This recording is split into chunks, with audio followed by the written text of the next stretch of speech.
Afternoon. My name is Gil Capon. I'm with the American Jewish International Relations Institute. We're a division of B'nai B'rith International.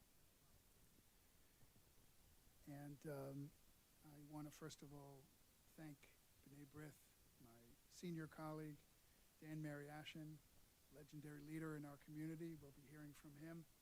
I also want to thank FedNet, who are broadcasting this, and our live stream is thanks to FedNet. So thank you, Keith Carney and FedNet. I want to acknowledge especially Congressman Wilson, who's our host and is here and will be speaking soon.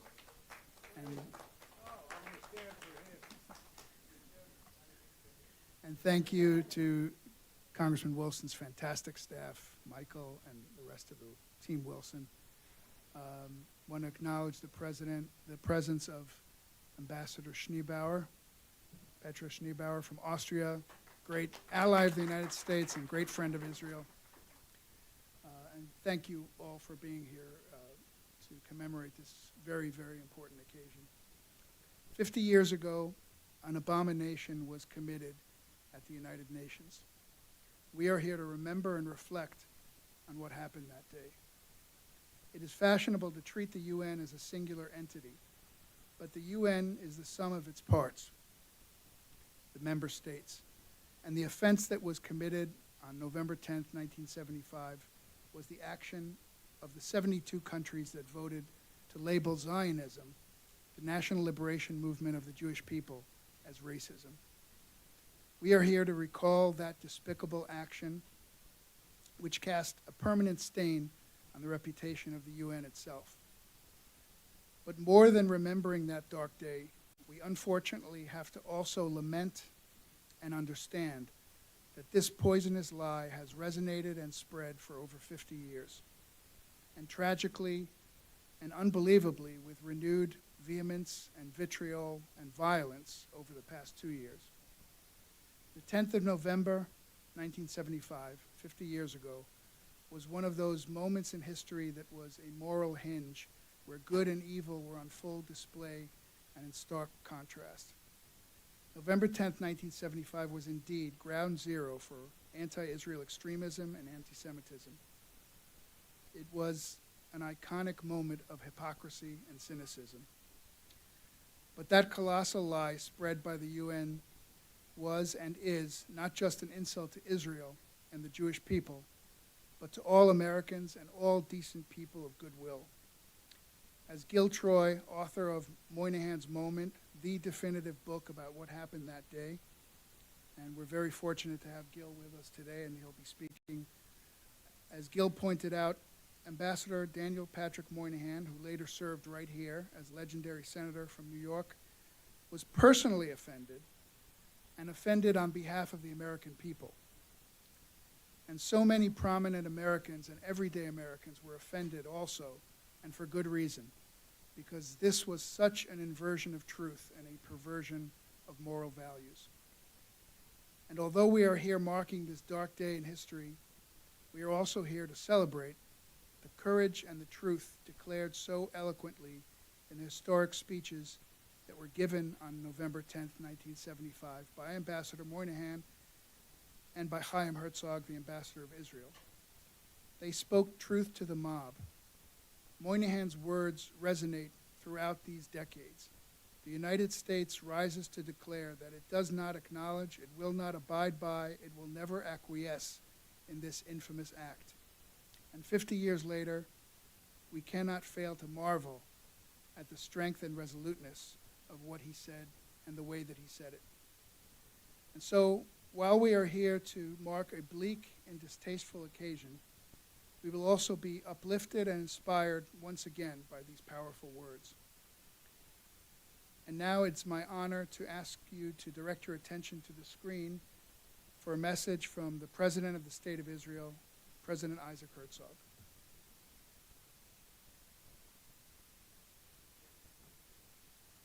Senators, members of Congress, honored dignitaries, dear friends, shalom to all of you from Jerusalem.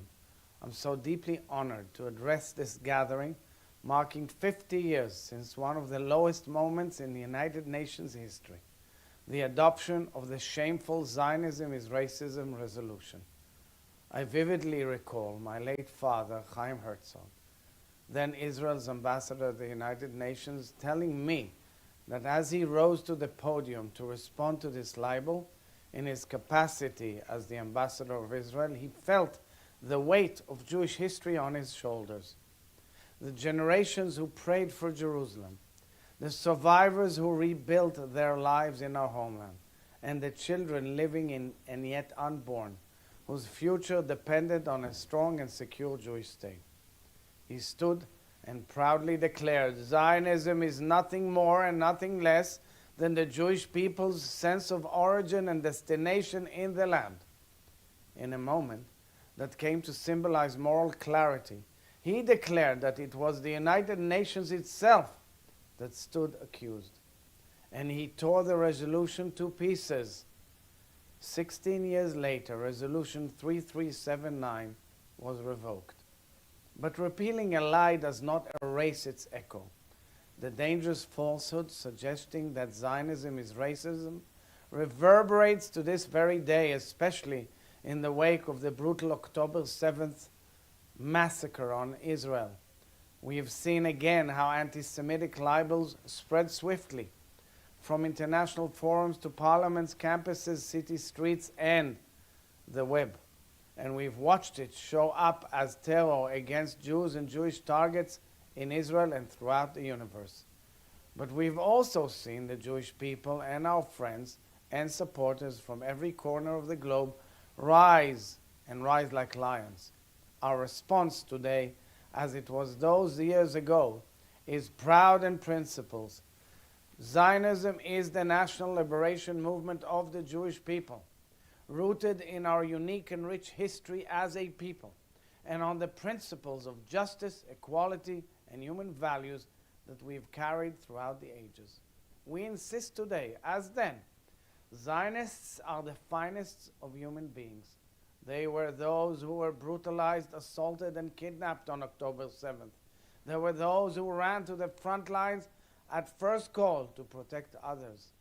They're those who showed up for one another in countless ways, and those who continue to show up now to build and rebuild with a deep faith in life and a spirit that will not submit. Today, as then, we are deeply grateful to our greatest ally, the United States of America, to President Donald Trump and his administration, for standing up with Israel in defending these truths and values, and for their critical contribution in bringing about the release of our hostages. I remind us all that we must not rest until we secure the release of every last one of them and bring him to dignified eternal rest. I want to express my gratitude to all the members of Congress, to all partners and friends who are gathered here, and especially to Congressman Joe Wilson for his tireless work combating anti-Israel discrimination at the United Nations. I thank B'nai B'rith International, its CEO, my dear friend Dan Mariashin, as well as AJIRI-BBI, its board chair Richard Shifter, and executive director, my dear friend Gil Capon. So, dear friends, 50 years after my father's stand at the United Nations, we reaffirm his message. The Jewish people will never bow to lies and libels. We will continue to build, to defend, to seek peace, and to work together with our allies to shine the light of truth through the darkness of hate. Thank you all very much, and may we go together from strength to strength.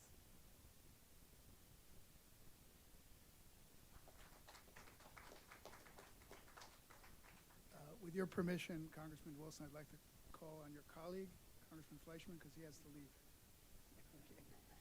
I'm not going to waste time saying all the great things that I can about this guy, but there's nobody better, except for maybe Joe Wilson, in the Congress, and no better friend of Israel and the Jewish people than Chuck Fleischman, 3rd District of Tennessee. He's a true leader in the Congress and somebody who really understands the importance of the U.S.-Israel relationship. So thank you for being here.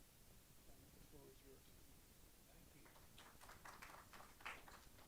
Gil, thank you very much. An early happy Hanukkah to everybody here. I think that's Sunday, perhaps, if I got it right from Rabbi Moskowitz today.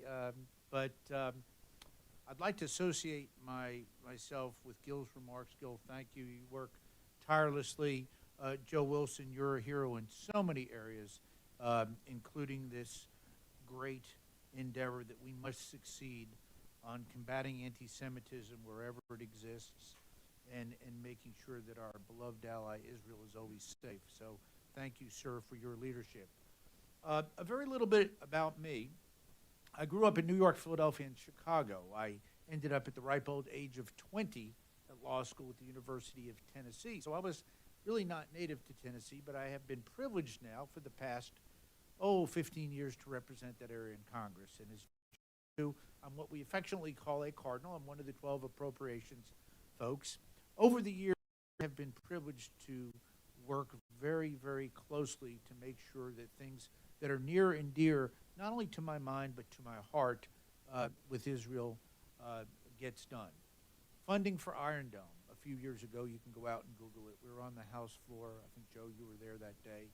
And it was threatened. We stood up. We fought to keep it. Funding for Israel, very important through the Appropriations Committee, our true ally in the Middle East. But more importantly of late, I grew up with Holocaust survivors.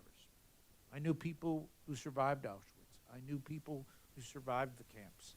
I knew people who told me I'm the only one left in my country. I never thought we would see a time in the United States of America and across the world where the Jewish people were ever put at risk again. So two things are very important. We must always stand for Israel. Israel is our true ally, but Israel is the homeland for every Jewish person wherever they are. It is a safe haven. It is a beacon of democracy. And yes, Gil, it is outrageous what the United Nations did in 1975, but it's outrageous what they're doing today.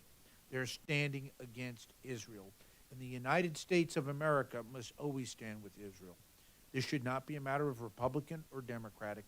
It should be the cornerstone, the bedrock of our foreign and domestic policy. No Jewish student on any college campus should ever be in fear for being a Jew. And when I talk with young people, that fear that is there today cannot be minimized and cannot be just left unaddressed. Why? Because I talked to people who said, and I grew up with them, at first it was just talk. We dismissed it as just talk.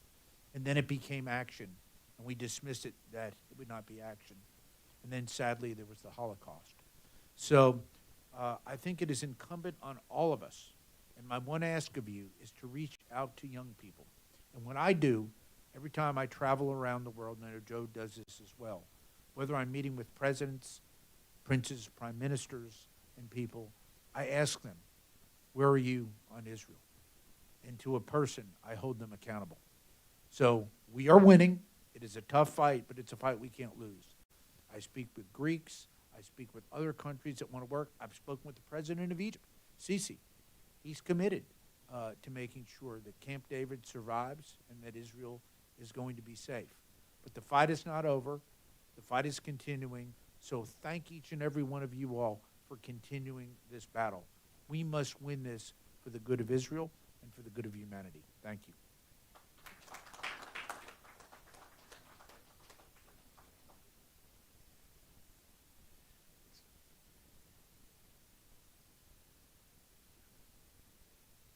Wonderful. Thank you. I'd like to call on our host and our friend, Joe Wilson. He's chairman of the Helsinki Commission. He is a longtime leader in national security and foreign policy. He's, to my mind, right on almost every issue. He's been a dear friend of Israel, and he was chairman of the Middle East Subcommittee. But any post he's had, he's been there. He's been solid. And we're honored to be able to host this together with him and to have him with us. Thank you so much. Gil, thank you very much, and just so honored to be here. When I came in, I ran into former chairwoman Ileana Ros-Lehtinen, truly a living legend. Is she still here? No, mademoiselle. she should be on the front row. Anyway, it was truly from that, and then Ambassador Schnurrbauer of Austria here.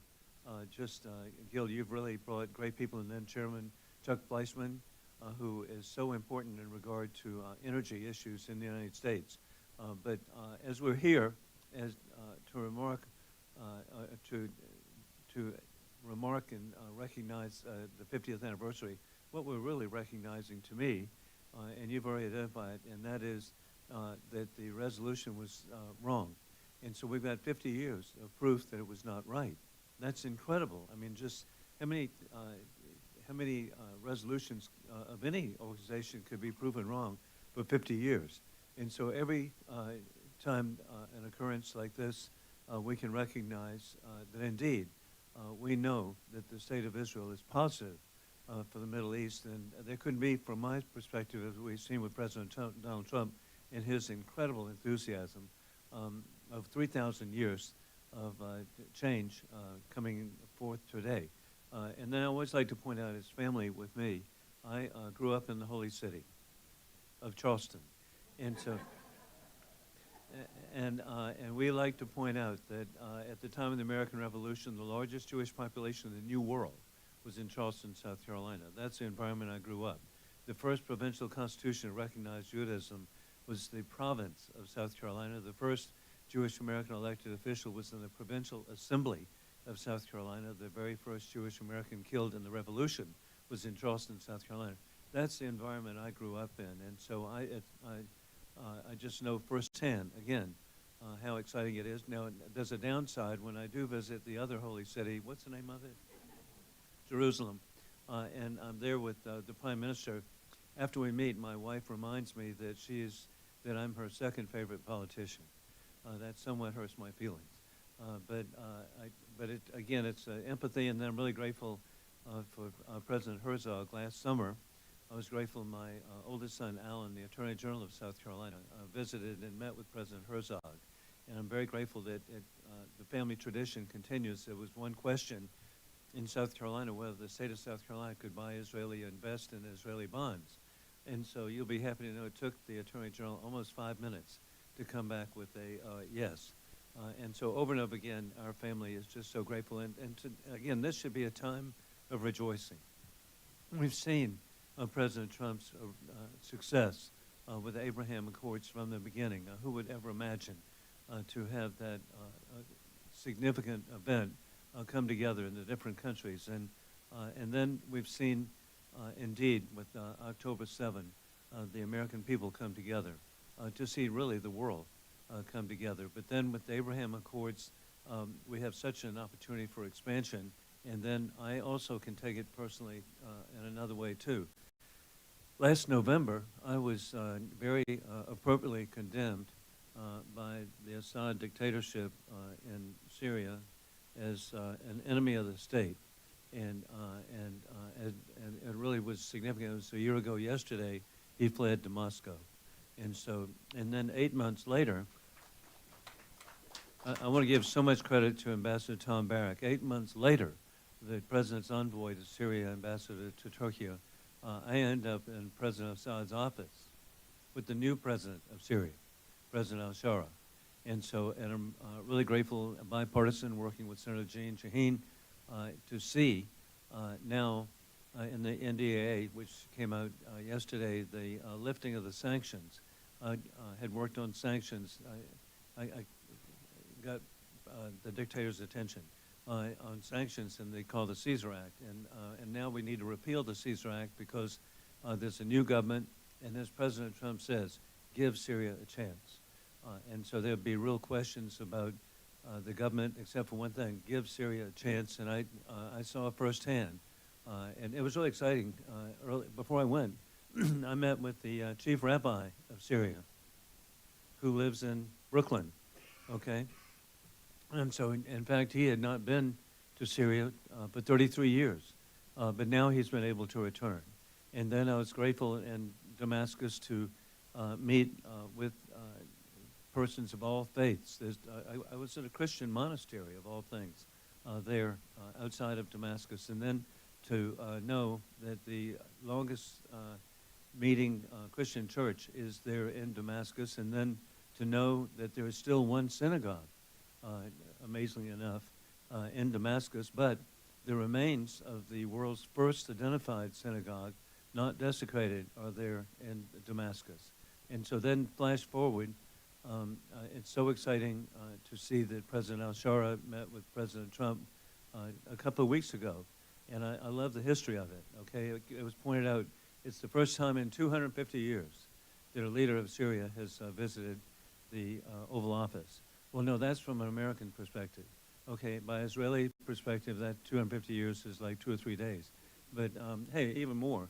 From a Syrian perspective, it's the first time in 8,000 years that a Syrian leader had appeared in the White House. And so I'm just so hopeful for peace through strength, for stability, and what a message that the Assad dictatorship, 54 years, Ba'athist socialist dictatorship, a Soviet satellite since 1956.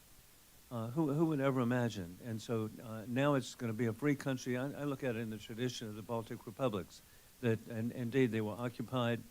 Now they're free and dynamic. And Poland, I have a Polish-American daughter-in-law, just over and over again to see countries come to life. I was an election observer in Bulgaria, and okay, showing my age, June 10, 1990, and I saw that country come to life. And just so that's why I'm such an optimist. But I want to thank all of you for your efforts and the cheap shots. And hey, we've got a great leader now with Mike Waltz at the as our UN ambassador. He was trained by Ileana Ros-Lehtinen. He's from Florida.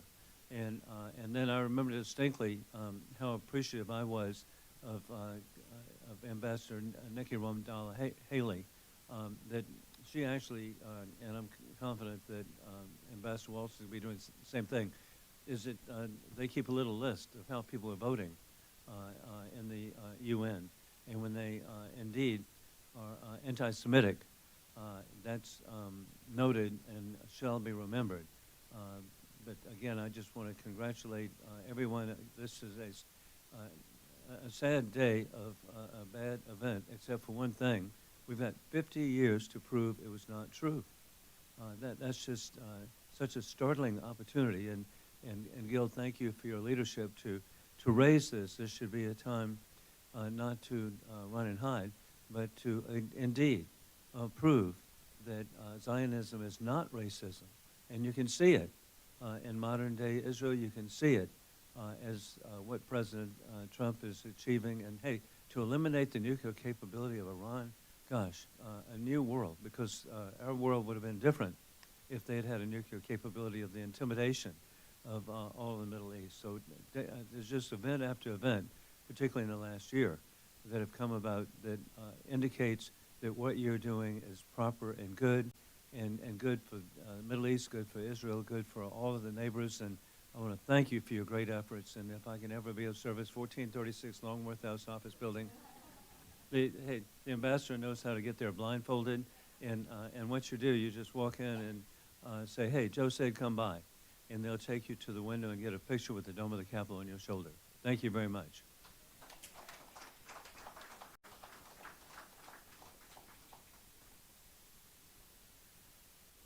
Thank you, Joe Wilson. Well said. And if you go to Joe's office, it's like going to a museum. It's an amazing place, and you should take him up on it.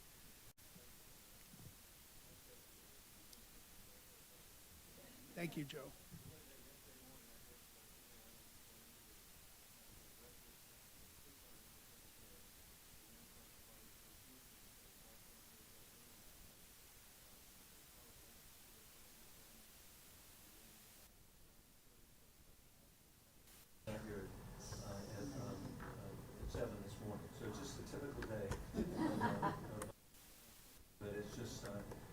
Thank you for what you do, inspiring frontline. And I believe we're in a war of dictators with the rule of gun invading democracy, the rule of law. And the front line are the people of Ukraine and the people of Israel. And we need to do all we can to make sure that the people of Taiwan keep their sovereignty. Thank you.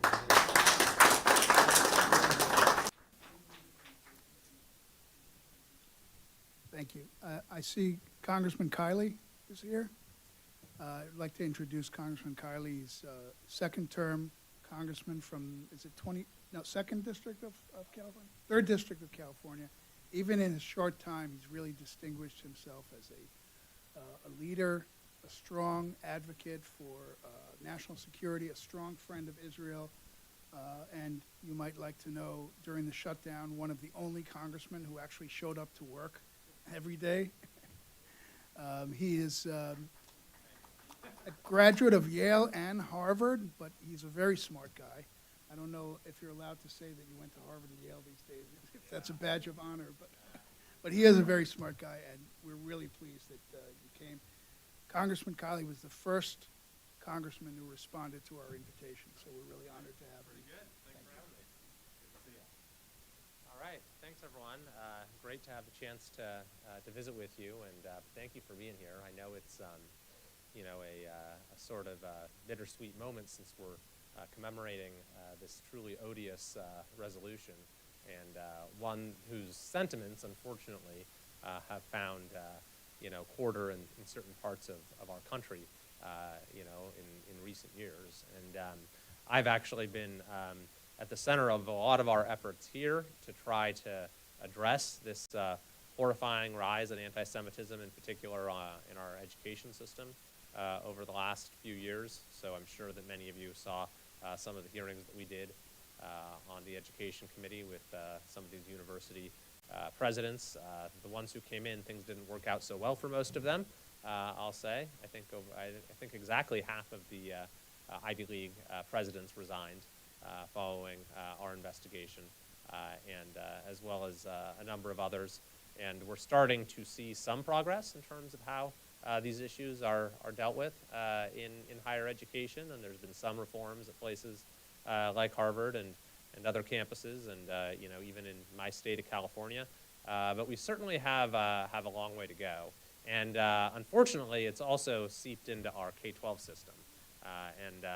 I you know, have people send me all the time materials that are being taught to kids in high schools, even younger grades, that are just absolutely horrifying, that shock the conscience.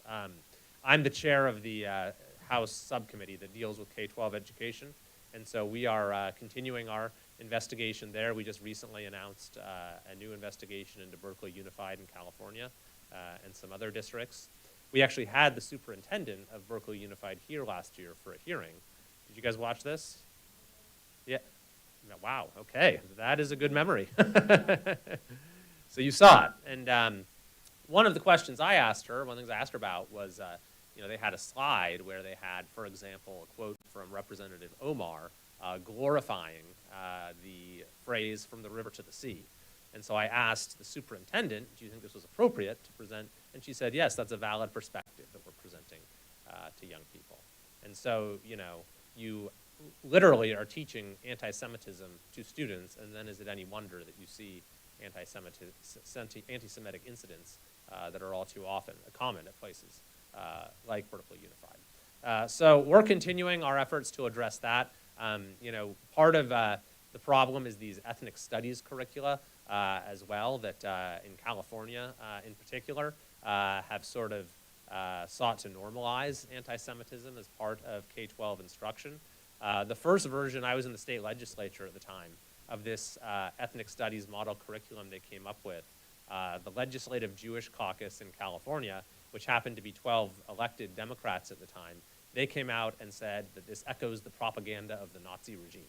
This is a model curriculum that was established to be taught as a graduation requirement to every high school student in California. They said it echoes the propaganda of the Nazi regime. Even Governor Newsom had to say that it will never see the light of day. It's offensive in so many ways.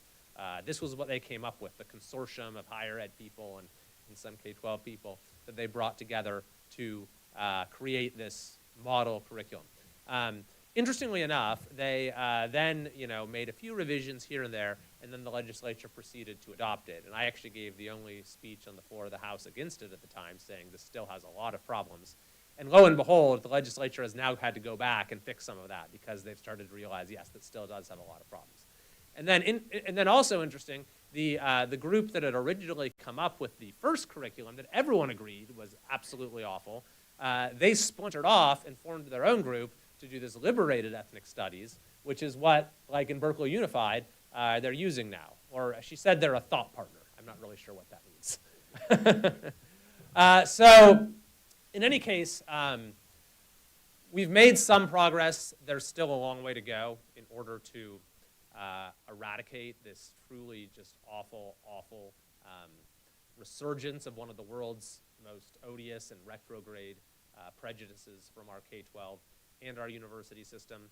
Of course, this is occurring in the context of some hopeful signs on the international level. Of course, there's still plenty to be concerned about, but you know, things are in a better state, I would say, than they've been in quite a while. And so we need to make sure that we continue to support Israel against the various headwinds that you're seeing now within our political system. I was in Israel actually on the 6-month anniversary of October 7th, and that was really a trip that I will never forget. So I want to thank everyone here for all of your commitment to this vitally important cause, which, by the way, I always say that maintaining the bipartisan, strong American-Israeli relationship is in the interest of our own national security as much as it's about assuring that Israel is able to protect its right to exist, because it's mutually beneficial in so many ways. And so it's concerning when you see some fracturing of that on the Democrat side and even a little bit on the Republican side, which is why I think it's more important than ever that those of us who understand the vital importance of protecting American support for Israel continue to be active in every way that we can. So thank you for being here today and all that you do to make that happen. Thanks very much.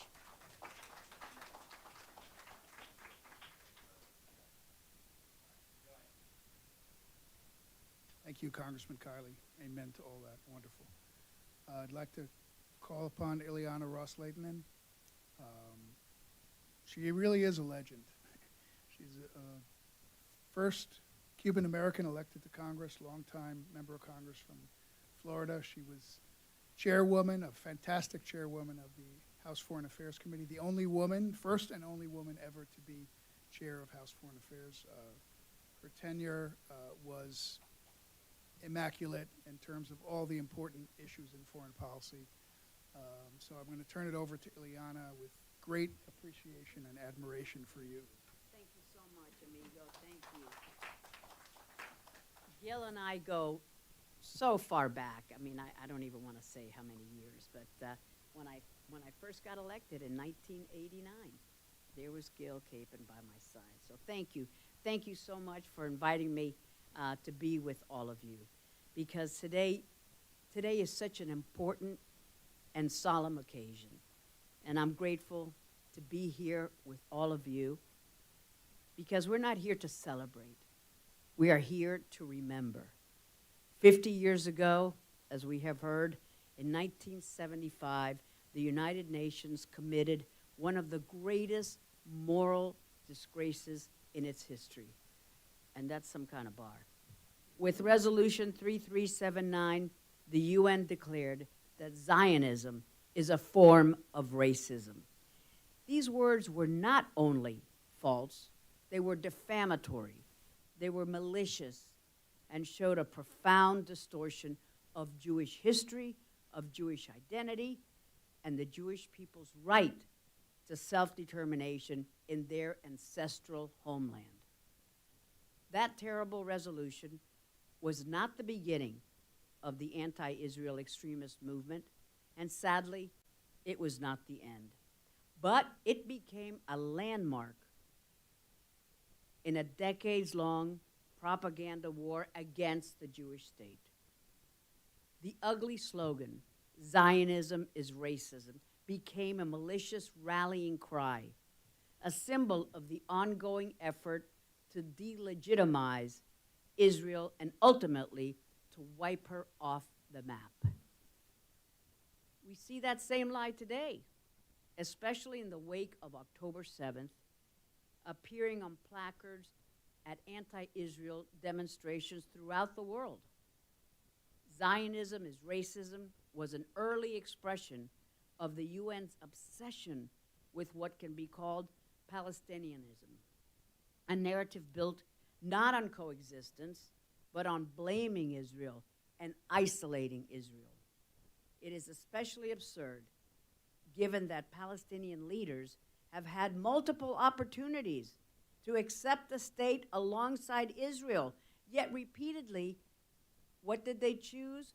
Rejection over peace. It is often said that the Jewish people are the canary in the coal mine and that one can be judged by the nature of one's enemies. Well, the enemies of Israel today are the same forces that seek to undermine Western civilization. The Zionism is racism resolution was born out of Soviet propaganda in the midst of the Cold War, part of the communist campaign against the United States and against our allies. It is no accident that Cuba, as Gil pointed out, where I was born, played a major role then and continues to do so today. Indeed, the haters of Israel are a rogues gallery of the worst of the world's villains, and led, of course, by the Ayatollahs, where? In Iran. This is part of a long effort to deny the legitimacy and the permanence of the Jewish state. The supporters of this lie hope to reverse history, to pretend that the Jewish people's return to sovereignty in their homeland is temporary or is artificial. The lie that Zionism is racism caused real harm. It fueled hatred. It justified violence. It entrenched the false narrative that brought misery not only to Israelis who endured demonization and terror, but also to Palestinians who were encouraged to cling to rejectionism rather than pursue compromises, rather than pursue dignity, rather than pursue peace. There is a direct line from Zionism is racism to the hatred and terrorism and the horrors that brought about and manifested itself on October 7th. This lie has permeated Palestinian education and propaganda for too long. It shaped a worldview that made such an attack conceivable. And it was tolerated by too many in the international community who looked away when confronted with obvious incitement and avoided hard questions, including about the so-called right of return. October 7th is what the right of return looks like in practice. It is the real-world consequence of the belief that Israel has no right to exist. But those who call the slaughter of Israeli citizens resistance reveal their own moral bankruptcy. For far too long, leaders in the Arab world and Palestinians clung to the falsehoods that Israel's existence was temporary. It was easier than acknowledging the truth, that Israel is permanent, that Israel is strong, that Israel is not going anywhere. And Israel's permanence is not a threat. It is the foundation for a better future. Israel is a vibrant democracy, a global innovator, a nation that has consistently extended its hand in peace, even when rejected, even when attacked. When Israel's permanence is accepted rather than denied, the results speak for themselves. We see with the Abraham Accords one of the most hopeful developments in the Middle East in generations. When leaders choose realism over rejectionism, the benefits are immediate. Greater security, economic growth, scientific cooperation, and regional stability. That is the path forward. That is the path to peace. Rejecting Zionism is racism is not only a question of historical truth, it is a question of regional progress and ultimately of life and death. As we mark this sad anniversary, we say the time has come for Palestinian and Arab leaders to fully accept Israel's permanence, not reluctantly, not conditionally, but fully. Israel's existence is not the obstacle to peace. The refusal to accept Israel's existence is the true and only obstacle to peace. So 50 years ago, to accept Israel's existence, as we know, has led us to this sad stage. And 50 years ago, with that UN slanderous resolution against Zionism, brings us to today. And today, we reaffirm a different truth. Zionism is the national liberation movement of the Jewish people, of the state of Israel. And today, we also declare that the future belongs not to those who cling to old lies, but to those who embrace the truth and who work toward peace. Muchísimas gracias. Thank you so much. Thank you, Gil. And I'll give you the torch. Thank you. Thank you, Ileana. That was wonderful. I'd like to call upon my senior colleague, my mentor, Dan Mariashin, our senior affiliate, B'nai B'rith International. Dan is no stranger to any of you. He's really a legendary leader in the Jewish community and a pillar of not only the Jewish community, but the community of people that care about Western values and care about American values and a strong American foreign policy. Dan.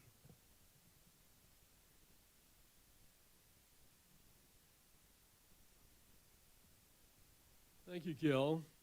Is the ambassador still here? She just left, okay. Because I wanted to start by thanking the ambassador of Austria for Austria's stand-up position in rejecting the campaign to boycott Israel, to leave Israel out of the Eurovision music contest. The Austrian position was very clear from the beginning, and we deeply appreciate their stance. You'll remember somewhere into the Gaza war, you remember that video clip? It went viral about the subway car on the New York City subway system where there were demonstrators, pro-Hamas demonstrators, who had taken over this car. An announcement was made that all Zionists had to leave the car. All Zionists had to leave the car. And you recall the encampments at any number of universities that were pro-Hamas encampments in the quad of this school or that school, which declared Zionist-free zones. Zionist-free zones, couldn't enter if you were a Zionist. And just recently, some of you may have read this, on the 14th of be Sunday, on the 14th, there was to have been a Hanukkah concert in Amsterdam at the Concertgebouw Concert Hall, which is one of the great concert halls in the world. And the Concertgebouw is I learned this, is basically two institutions. One is the famous symphony orchestra, and the other is the concert hall itself. So the concert hall said that the concert, which is being co-sponsored by B'nai B'rith, and has been for many years, in Amsterdam, that the concert could not go forward because the principal performer on the 14th was to be Shai Abramson, who also is the chief chazan, the chief cantor of the IDF. And because the mission of the Concertgebouw is peace through music, or some variation on that theme, and because of the controversial war in Gaza, their term, that the concert could not go forward if Shai Abramson was to be the principal performer. Now, subsequent to that, they've worked out some kind of arrangement. It's going to be called a private concert. Abramson is still going to perform. They added another concert, but that's not the point. The point is, when the Concertgebouw or any organization says that a Jewish leader and the Chazan of the IDF is every army has chaplains, every single army. So that's what he's part of. He's part of that core of religious leaders in an army. But that wasn't enough. That wasn't the answer, and the Concertgebouw has now agreed to this compromise, but it's the fact that we went over weeks discussing this and that this has become an issue is something that we need to take note of. And then there's the demeaning and hurtful use of the word Zios. If you're a Zio, if you're a Zionist, that's a term of derision now, not only for students, but for anybody else, anybody in this room. We'd all be Zios. And then there was Zohran Mamdani, not yet mayor, the mayor-elect in New York, who had to pass judgment on the demonstration outside the Park Avenue Synagogue. So Mamdani said, well, yeah, of course it's important for people to be able to pray in peace and so forth and so on. But what was going on inside the synagogue, a Nefesh B'Nefesh conference, Nefesh B'Nefesh, fantastic organization that expedites Aliyah, that encourages Aliyah, something so important to our Zionist DNA. It's our business. At the end of the day, it's our business what goes on in that synagogue. It's not the business of Zohran Mamdani or anybody else. And he was upset because Nefesh B'Nefesh, in his view, was an organization that whose principles are contrary to international law. Now, actually, if you want, you can draw a direct line between November 10th down through the infamous Durban Conference on Racism in 2001. Next year will be the 25th anniversary of the Durban Conference. The Durban Conference was an inheritor of the Zionism-Racism Resolution of 1975.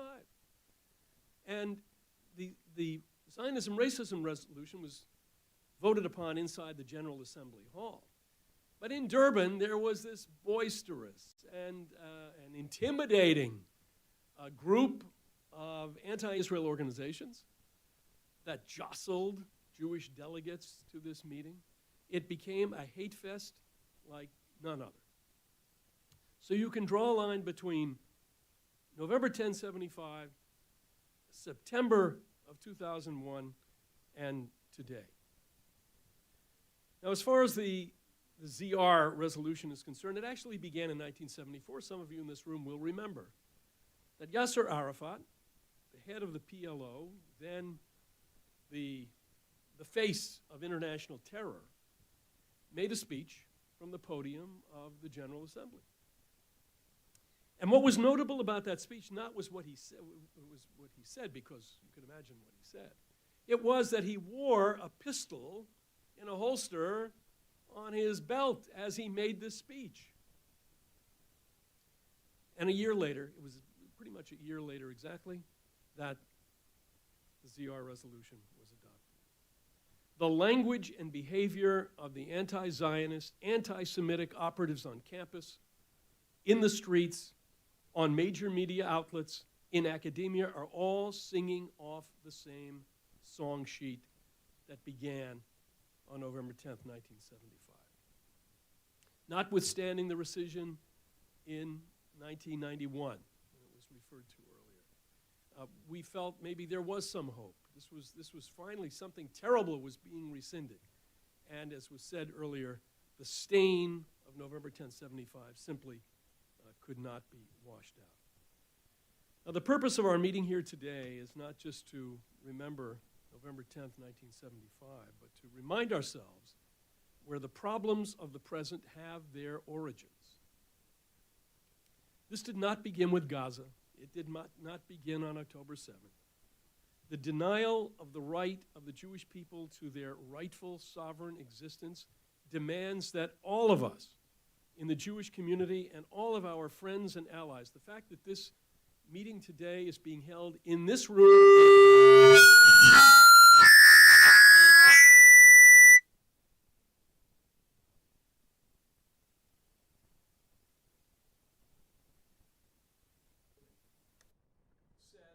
exactly what we need to know about the fight against the Zionism, racism state of mind. So all of us need to join the fight against the big lies and the blood libels of those who would delegitimize, demonize, and demean the state of Israel, its people, and its supporters. I want to thank, before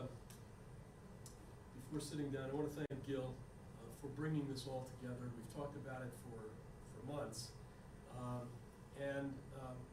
think it really is a tribute, Gil, to you and to the work that you do and that AJIRI does, that we're really all here today to think about Zionism, racism resolution. Thank you all for coming today and for standing with us.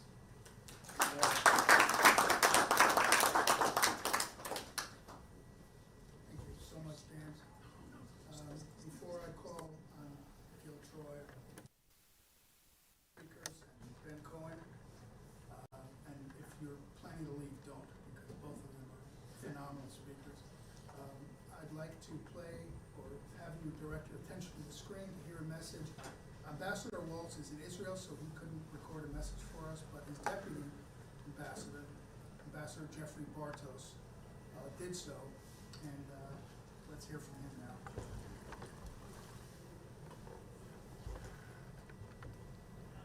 I'm Ambassador Jeff Bartos, and on behalf of Ambassador Mike Waltz and our entire US-UN team, I want to thank B'nai B'rith International and the American Jewish International Relations Institute for organizing this important event. Today's event marks 50 years since one of the most shameful chapters in the United Nations history, the General Assembly's adoption of Resolution 3379, which declared that, quote, Zionism is a form of racism. As then Ambassador Daniel Patrick Moynihan said in his brilliant explanation of the United States' vote against that shameful resolution, the General Assembly's action was, quote, a political lie of a variety well known to the 20th century. Ambassador Moynihan further explained that the most serious danger that would rise from the General Assembly's unconscionable resolution was the, quote, damage we now do to the idea of human rights and the language of human rights could well be irreversible. Think about how prescient Ambassador Moynihan was 50 years ago when he delivered this warning.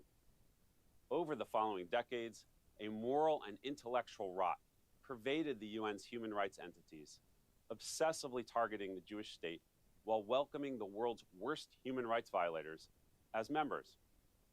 Ambassador Moynihan discussed how the term racism had, quote, been drained of its meaning and, quote, perverted by being weaponized against Israel and the Jewish people.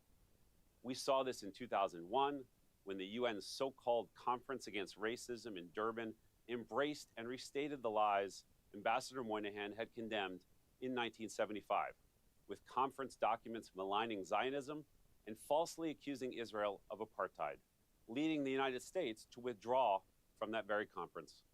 We saw this in 2005 when Secretary General Kofi Annan acknowledged the UN had lost its way on human rights, calling for the replacement of the UN's Commission on Human Rights because, quote, its declining credibility has cast a shadow on the reputation of the United Nations system as a whole, and, quote, piecemeal reforms will not be enough.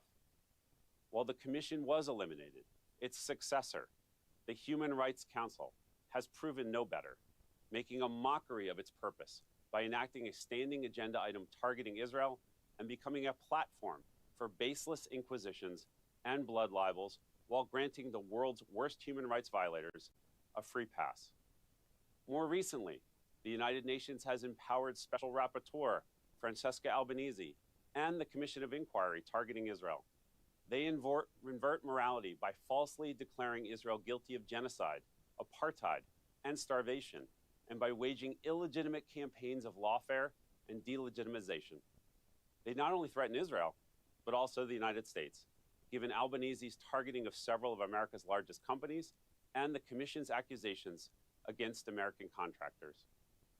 Ambassador Moynihan's warnings about the implications of the Zionism as racism resolution have sadly proven accurate.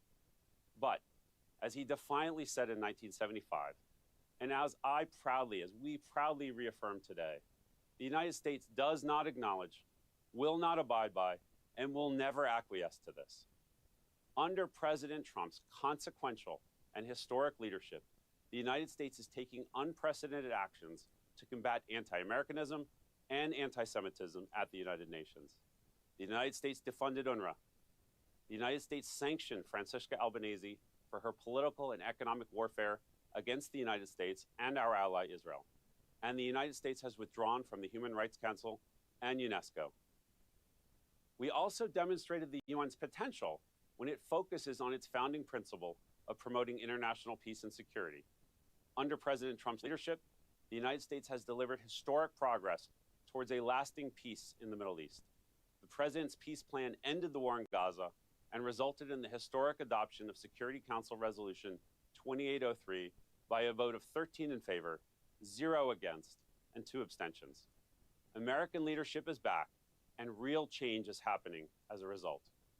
Under the leadership of President Trump, Secretary Rubio, and Ambassador Waltz, we will reform the United Nations, hold it accountable, and get the UN back to basics by promoting international peace and security. We look forward to working together in the coming months and years to achieve these essential, consequential, and durable reforms.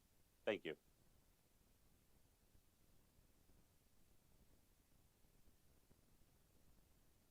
To introduce Congressman Jim Jordan from the 3rd District of Ohio. He is really one of the people who understands the importance of the U.S.-Israel relationship, and he has been a solid friend ever since he's been in Congress, even though he has other things on his mind, and he's chairman of the Judiciary Committee, but he is really second to none in his dedication to the friendship between the United States and Israel. He truly, truly gets it, especially since October 7th. He's been a tireless voice, understanding and advocating for Israel. Thank you, Congressman Jordan. You bet. Thank you. Don't clap. I haven't said anything. It is good to be with you. I just want to say thank you. I think at this critical moment, where it's what the anti-Israel, anti-Semitism you're seeing on the left, now unfortunately we're seeing a little bit on the conservative side. It is more important than ever. We keep this special bond between the United States and the state of Israel. We keep it as strong as it's ever been. I'm an evangelical background, but we evangelicals know this Judeo-Christian thing is just like I said, it's special. Holly and I, my wife and I, we've been to Israel 6 times. We went, AIPAC asked us to take, another great organization, asked us to take 10 members and their spouse. So we went in February. We were there the week that the BBOS kids returned and all the craziness that surrounded that. But it was a special time to be there, a tough time in some ways. But we love going. I jokingly say my wife wants to move there. She says, when you get out in politics, we're moving to Jerusalem. I'm like, I don't know about that. I mean, we got grandkids here, I see it. But yeah, we love going. We love, like I said 6 times, we love history, the biblical message, the history of Israel, 48, 67, 73, all that. We just love everything. I love the food. We love everything about it. So we want to just thank you for what you do at this difficult time.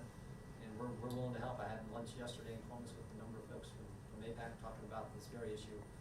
And some things I'm trying to do, we're trying to do politically on the Republican side that we think can be helpful. But anyway, I just came to say thank you. I didn't expect to talk. I was running late. Thought I'll swing by and see if they're still there. But thank you for what you do. If anything you think our office can be helpful with, let us know. We will do whatever we can. I don't know if we take questions or have you had a bunch of congressmen all day long? Does anybody have God bless you. God help you. You had to listen to these politicians all day.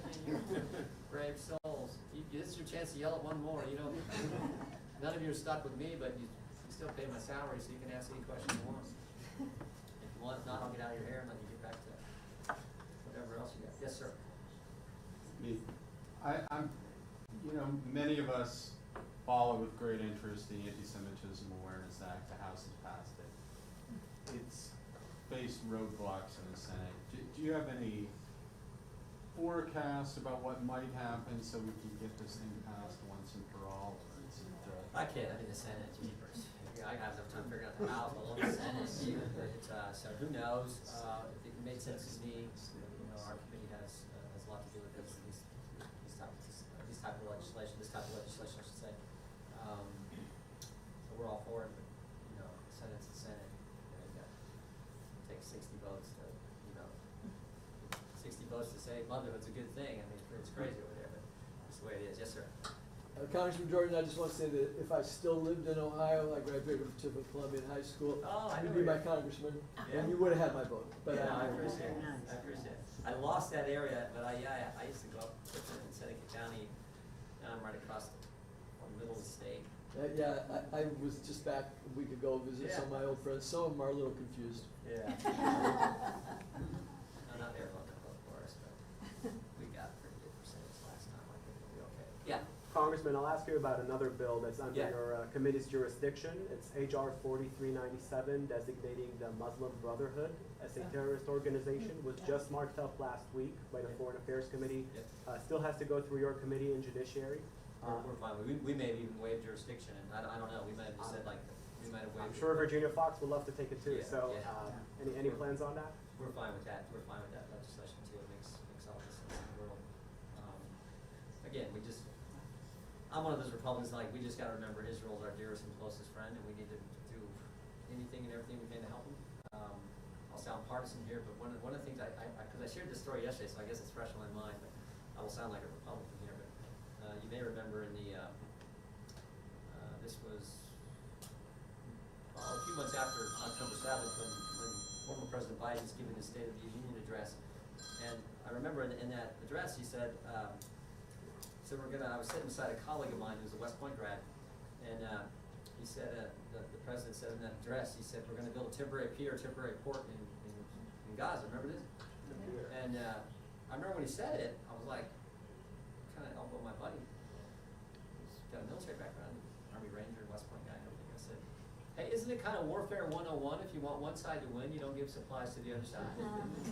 And you all know what happened. It was just the dumbest thing I've ever heard. I mean, fell in the Mediterranean and it split back up, and then pretty much oh, we're just going to get rid of it. But meanwhile, $600 million down the drain of American tax dollars, and just I think it again just sort of underscores how important it is we do things that make good sense, and I just didn't. So anyway, I don't know why I thought of that, but I just shared it with a group with Columbus yesterday when we were talking about a number of things. Yes, sir. Gil Troy, we hosted you in Jerusalem, so we were part of the good food. That's right. That was awesome. My soldier kids want to say thank you and God bless America. Thank you. I wish I had brought Polly over. We still have the book. Yeah, we had a wonderful time. That was our first night there. This was very magical. Thanks for saying that. I knew when I walked by, I said, we were in your house, for goodness sake, with all your kids. Yeah. Well, I'll get out of your hair here. God bless you all. Keep up the great work. Thank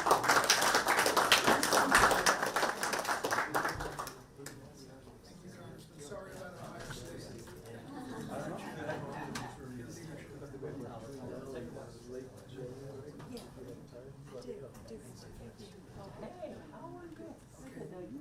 See, Congressman Randy Fine is here. Come on up. Thank you. Randy Fine, one of the newer members of Congress, but he's certainly made his mark already. He's been a tremendous fighter and advocate for Israel, for the Jewish people. He's taken a lot of flack, but we certainly appreciate it. Thank you. We're Jews. We're used to taking flack. So, no. Thank you all. It's an honor to be here and talk to you today. I'll just speak for a few minutes of, a shameful incident and a long line of shameful incidents by the UN. I actually have a T-shirt I got made. It says, "From the river to the sea, let's make Manhattan UN free." So, if any of you are interested, let me know. That sort of tells you my view on it. But for those of you who don't know me, let me tell you a little bit about myself. I'm the newest Jewish congressman here in Congress. Got elected on April the 1st of this year. It wasn't an April Fool's Day joke. They swore me in April 2nd. I'm the first Republican Jew ever elected to Congress from the state of Florida. But I actually have one other thing that I'm known for that I never anticipated. I got put on the education committee because I was an education guy in Florida. I led the fight to make Florida the safest place in America to be Jewish, which it is today. Any of you moving to Florida, you'll make a little aliyah, so when you come there, and to be safe. But they put me on the education committee here, perhaps so I could do much of what I did in Florida nationwide. And on our first hearing on May the 6th, when we dealt with anti-Semitism, brought in 3 university presidents. You'll all remember the hearing with Harvard and Penn and MIT. They continue to do that every few months. And that morning, my son Jacob, who's 17, who's applying to colleges right now, said, "Dad, I have friends who go to college who don't feel safe wearing their kippahs. Why don't you wear one today?" And I said, "Okay, we don't normally wear them, except when we go to services." And he said, "Look, you're known as the Hebrew Hammer. Show them why." So I did. I wore a yarmulke that day, and I beat up these universities pretty badly. You can see it if you Google it. And at the end of the day, I got so much good feedback. My son said, "Dad, you should continue to do it until all Jews feel safe, no matter where they go." So I said, "Okay." But I struggled with it a little bit. And 3 days after I started wearing it, I was the Speaker Pro Tem of the U.S. House of Representatives. It's the person who runs the meeting when the Speaker can't be there. And while I was doing it, an Orthodox family came in to the gallery. And I knew it was an Orthodox family. Dad's wearing a black coat. They're wearing tzitzit. They have 14 children. And the 9, 10, 11-year-olds start pointing at me, and I couldn't figure out why until I realized they were pointing at me because they saw I was wearing a yarmulke. So I was sort of taken aback by this. I turned to the staff person on my right, and I said, "Has anyone ever worn a yarmulke while they've been Speaker Pro Tem before?" And he goes, "We've been waiting for you to ask us this question for 3 days." He said, "Not only has no one ever worn a yarmulke when they were Speaker Pro Tem in the 249-year history of the United States, no member of Congress has ever worn a yarmulke ever. You're the first." So I thought, wow, well, I guess this is what I used to do. I'm used to taking flack. Now I'll put a target on my head, and I'll do it to show the right thing. So I appreciate you all being here today to commemorate this shameful act by the United Nations 50 years ago, an act that unfortunately is representative of where much of the world is today. The idea that you can bifurcate Zionism from Judaism. You know, we end our Passover Seder every year next year in Jerusalem. I don't think it's Jerusalem, Illinois, or Jerusalem, New Mexico that we're talking about when we say that. It's next year in Jerusalem. And the idea of Israel is integral to who we are. My son Jacob, much like the Jacob that came along before him, had his name changed to Israel. And it is inherent in who we are. It is inherent in Judaism. And it's not just about religion, it's about safety in the world. Every people deserves to have a place where they know that they will be safe no matter what. Muslims have 56 of these places in the world.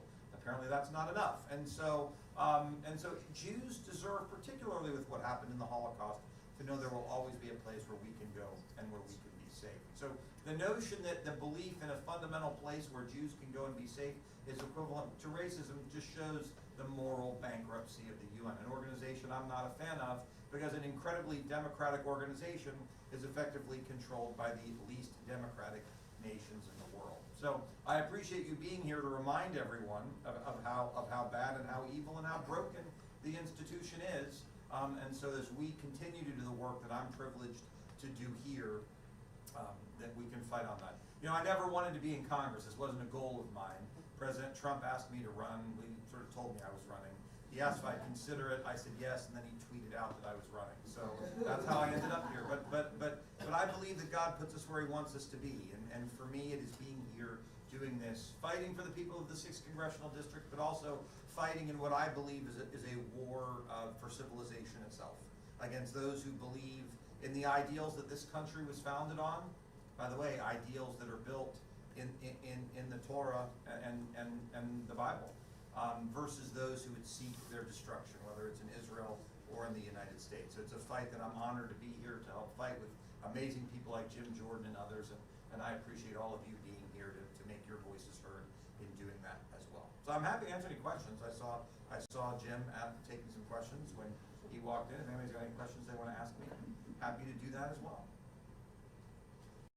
I answered all of your questions. All right, well, look, thank you all for being here. It's an honor. Thank you for talking, and stay safe here at the Capitol. Thank you for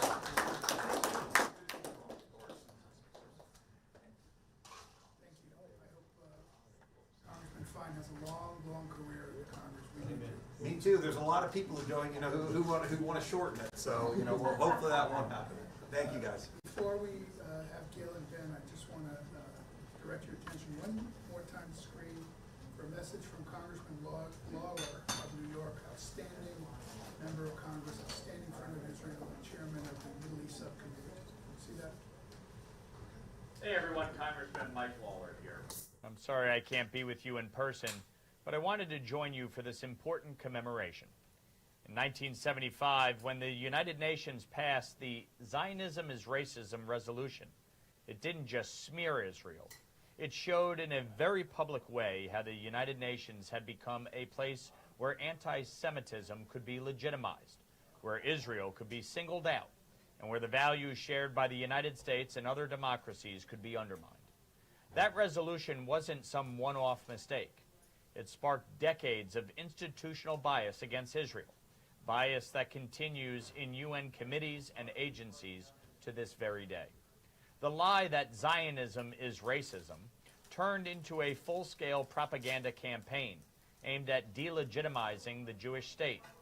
Chaim Herzog understood exactly what was happening when he called that resolution born of hatred, nurtured in falsehood. And New York's own Daniel Patrick Moynihan saw what it meant for America.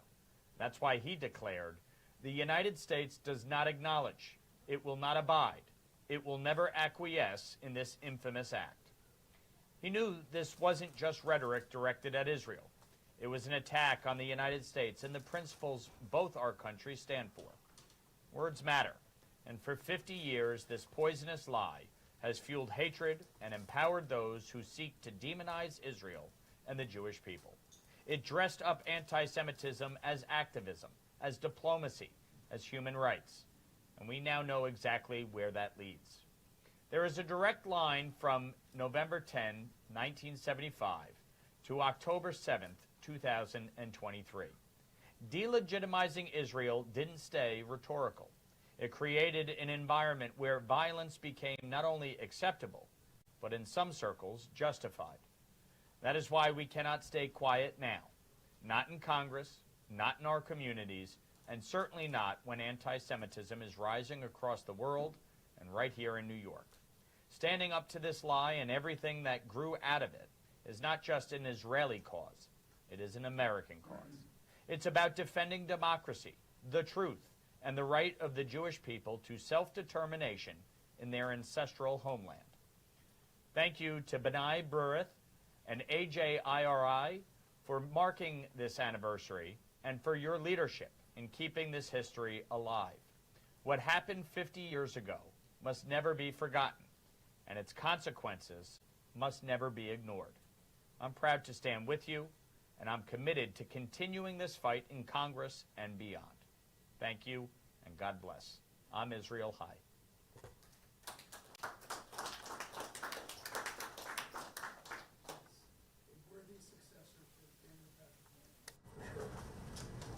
I'd like to introduce our next speaker, really our keynote speaker, Gil Troy.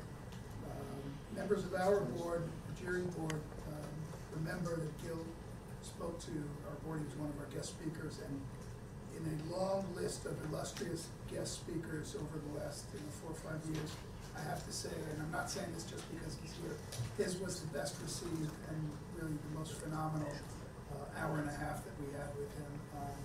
Very memorable. I'm sure those of you who were there would agree. But Gil is, I would say, one of the great public intellectuals in Israel and the United States and Canada. He's a professor at McGill University, although he lives in Jerusalem now. He's the author of many, many books, presidential histories, including great biographies of President Clinton and President Reagan. He's written tremendous books about Israel, about Zionism, including collaborating with Natan Sharansky on Sharansky's autobiography, Never Alone, which came out last year, I think, a couple of years ago. and we're really, really privileged to have him here with us. And before I let him take the mic, he also wrote the definitive book about November 10th, 1975. If you haven't read it, you really should. It's called Moynihan's Moment. So there's nobody really more qualified or better able to speak about this subject that we're here to memorialize and talk about with Gil Troy.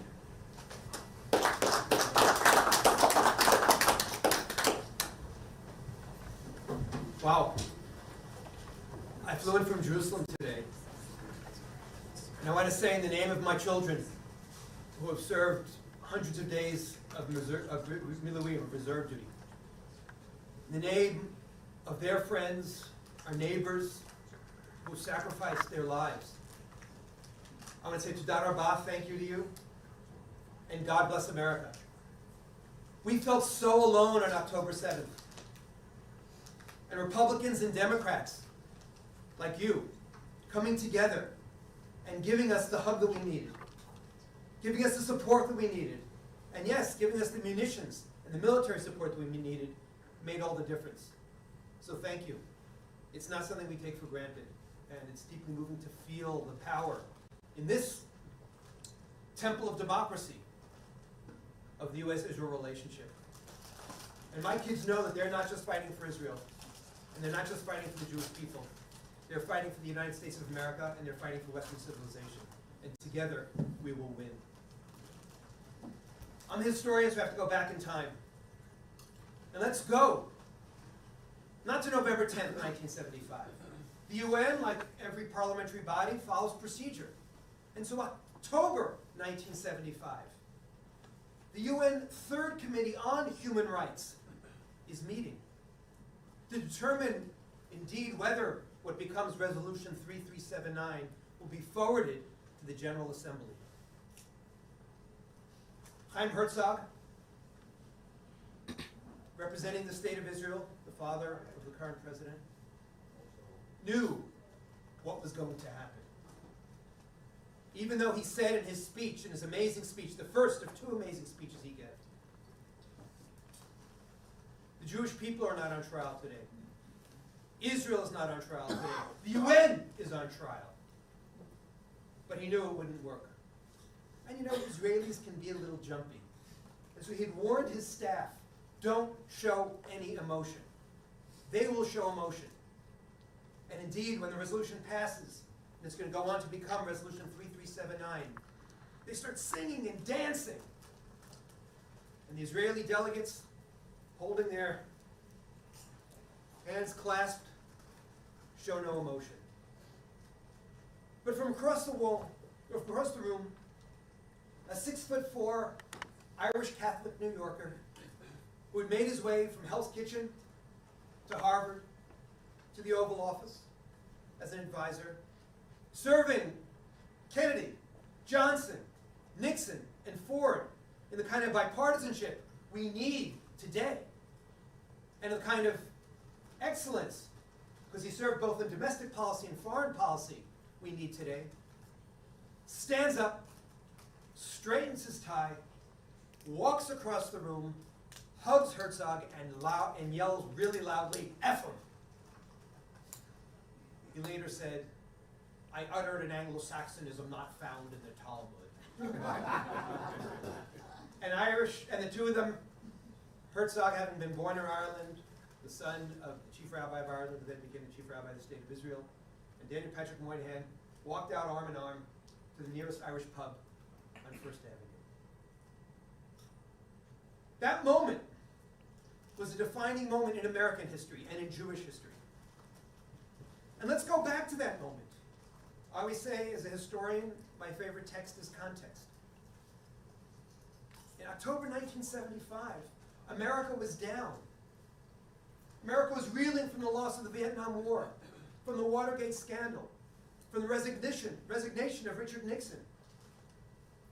Inflation was galloping. Crime was soaring, especially in New York City. We were going to write a Hollywood script and we needed a one-liner. We'd say, when America was down, one man stood up. And that was Daniel Patrick Moynihan. And when Daniel Patrick Moynihan was appointed to the UN, he said, I had no particular tie to Israel. In fact, like an academic, I'd never gone on one of those fun trips to Israel. He resented it a little. But he came to the United Nations and he smelled an attack on democracy and decency. He smelled an attempt to humiliate the United States of America. He smelled what he called the big red lie, with its Soviet origins, as we've heard. And he knew, eventually it would become today the red and green lie, uniting progressives with Islamists. Doesn't make sense, but somehow the illogic of anti-Semitism overrides your logic. And in fact, since October 7th, I've added the word obsession to my definition of anti-Semitism, because I understand that anti-Semitism is an obsession, and it makes you sacrifice core values. I call this the triple double cross. Again and again, anti-Semites, be they those feminists, not the feminists, but those feminists who somehow could justify gendered violence on October 7th, or the anti-Semites at the UN, betrayed the Jewish people. Unfortunately, that's an old story. They betrayed liberalism, lowercase l liberalism. That's a 50 or 60-year-old story. They betrayed themselves. They forgot who they are. That's obsession. That's hatred. And then indeed, 3 weeks later, as we've heard, the resolution comes before the United Nations. And we heard from President Herzog how his father proudly ripped the resolution, but that's the end of the story. When Chaim Herzog got up and he noticed November 10th, 1975 was the anniversary of Kristallnacht, and he could feel the hatred. You know what he said? Heartbreaking words. He said, these last few weeks in these proceedings, Hitler would have felt at home here. Think of the moral degradation of the United Nations. Think of the obscenity. Think of the triple double cross. The institution established to guarantee that there would be no World War III. The institution established to guarantee that there would never be another Holocaust had now given an imprimatur to that ugly lie. And indeed, as we've heard, there was no delusion in those days. Everyone knew that anti-Semitism and anti-Zionism merged together. And by the way, why does the Jewish community spend so much time worrying about how do we make space for anti-Zionists? The moral burden is on them, not on us. They're the bigots. They're the ones who have to prove that they're not filled with Jew hatred. Because again and again, they go into the reservoir of lies, going back thousands of years. And it's on them, not on us. And after Herzog spoke and ripped up the resolution passed. Daniel Patrick Moynihan did not speak before the resolution because his powerful assault on that resolution had become so controversial that he didn't want anybody saying, oh, the resolution passed because of his passion. And so he spoke, as we've heard of so many quotations, and said, the United States rises to declare it will not accept this infamous act, echoing Pearl Harbor after the resolution. And one of the things he said was, everybody kept on saying, toned down. He goes, what do you mean? What is this phrase, toning down, when you're faced with an outright lie about the United States? And we go in and say, this is not true. Now, how do you tone that down? Do you say, oh, it's only half untrue? What kind of people are we? What kind of people do they think we are? And again, Moynihan said, diplomats don't just go to cocktail parties. Diplomats don't just schmooze, as a good Irish Catholic New Yorker who knew Yiddish.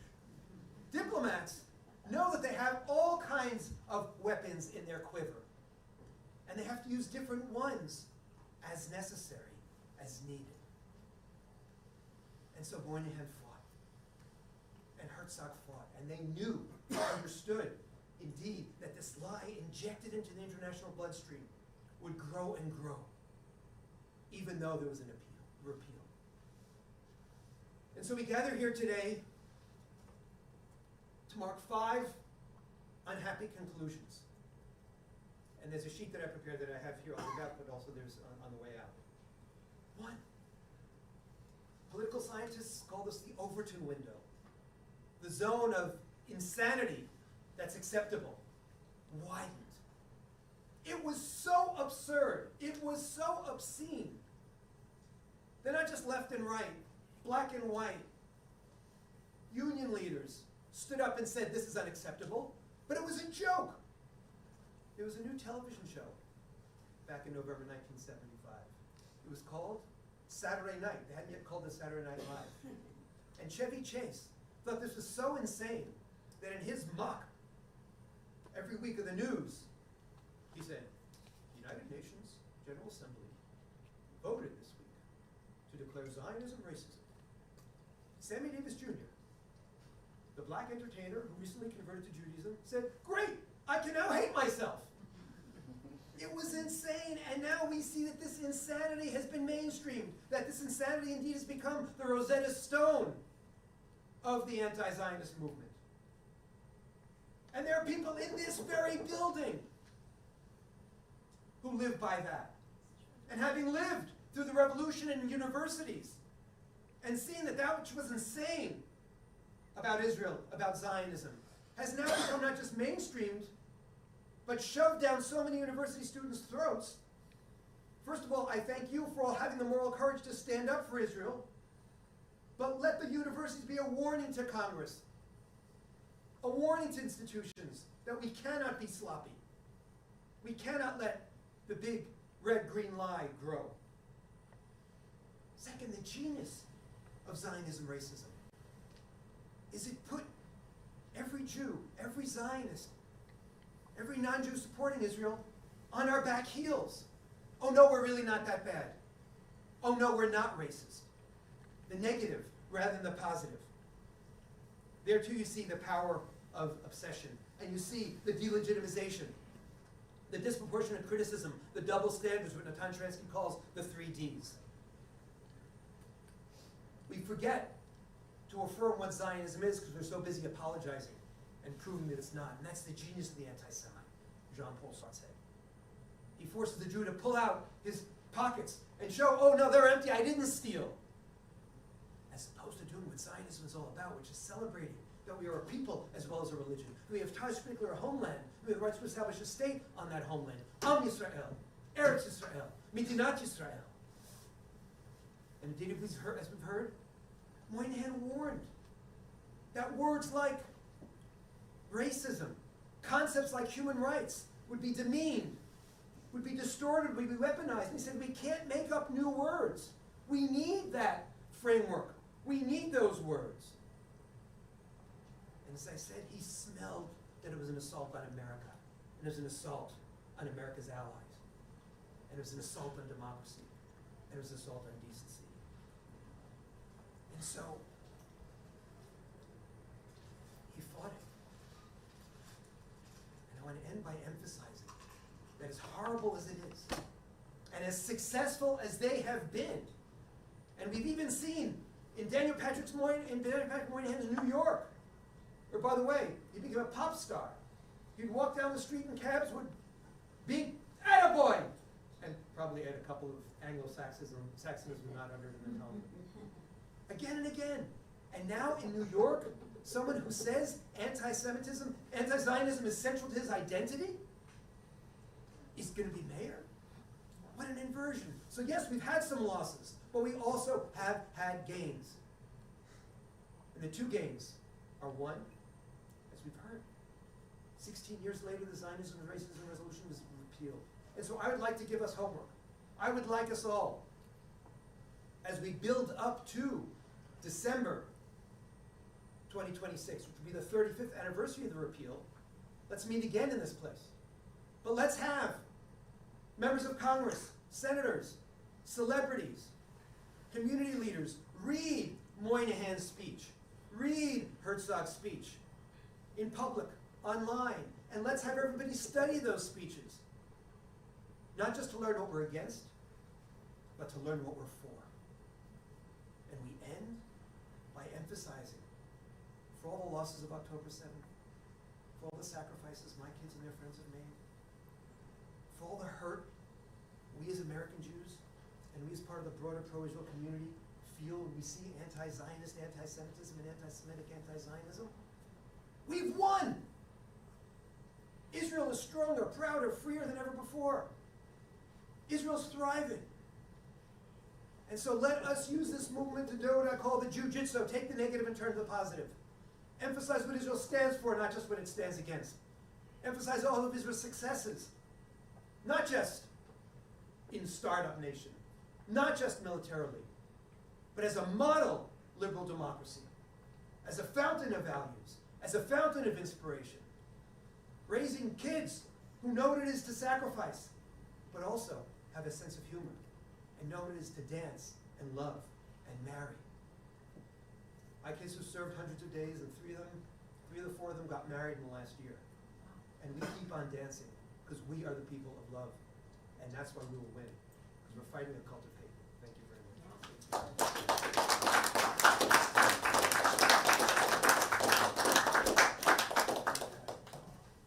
Magnificent as usual, really tremendous. And thank your kids for their service, and thank you for everything that you do. You are a true spokesman for positivity and for optimism for Israel and for the United States as well. We have Ben Cohen, who I think is going to be our last speaker, last but not least. He is the author of a book on anti-Semitism, but also most recently, along with David May, who's here from FDD, Foundation for Defense of Democracy, author of a landmark study, a tremendous study of the vile institutions that arose out of Zionism as racism. You can read it on their website, fdd.com, or on our website, .org, sorry, AJIRI, AJIRI.net. You can find lots of other information on our website about this subject, including a link to Gil's book and several articles that we wrote.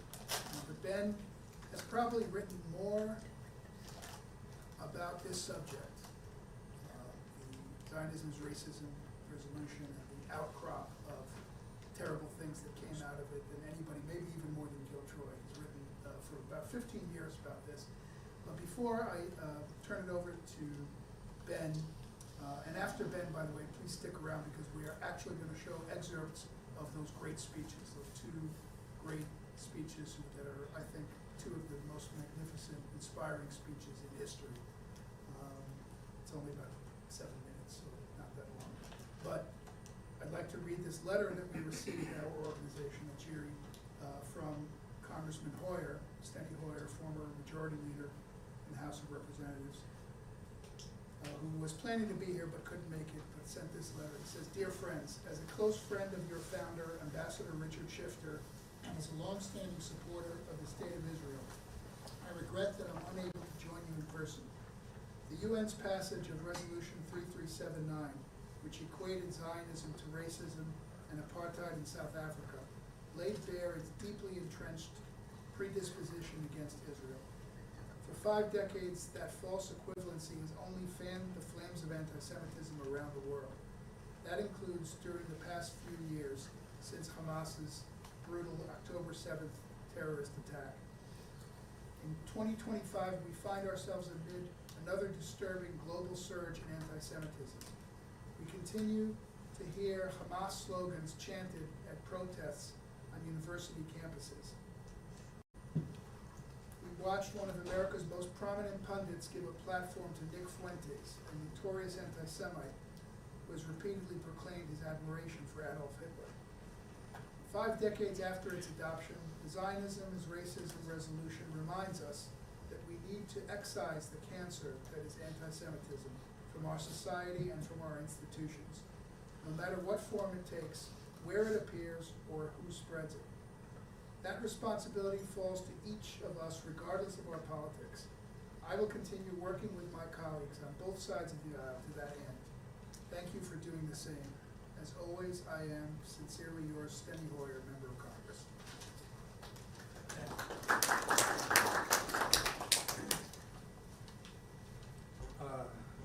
Gil, and very good to be with everybody today and to be joining such distinguished company as our previous speakers. I was reminded actually, listening to the speeches today, that probably the most, of all the many examples of brazen, lunatic anti-Zionism that we've seen in the last 2 years, for me the most pertinent example that I can think of today is, and some of you will have seen this last week, the Municipal Council in Dublin, the capital of Ireland, attempting to rename a park that honoured the former president of the State of Israel, Chaim Herzog Park. And of course, we've been hearing about his amazing speech in November 1975 at the UN podium, where he tore up that resolution. And that, as Gil pointed out, that he did this in concert with a brave and very brazen Irish American. But we're dealing with a situation now, I think, where anti-Zionism substantively is worse in 2025, more widespread than it was in 1975. And I think the fact that it seeps down to a municipal council debate in Ireland, with all the problems that they have in Ireland right now, this was the big discussion to have. Should we rename Herzog Park? We can't have a park in our great city named after a Zionist. This to me is emblematic, the debate in Dublin about Herzog Park, of the problems that we're dealing with. And it brings me on, I think, to a more general observation. I think the legacy of 3379, I think the legacy of 3379 manifests in two major ways.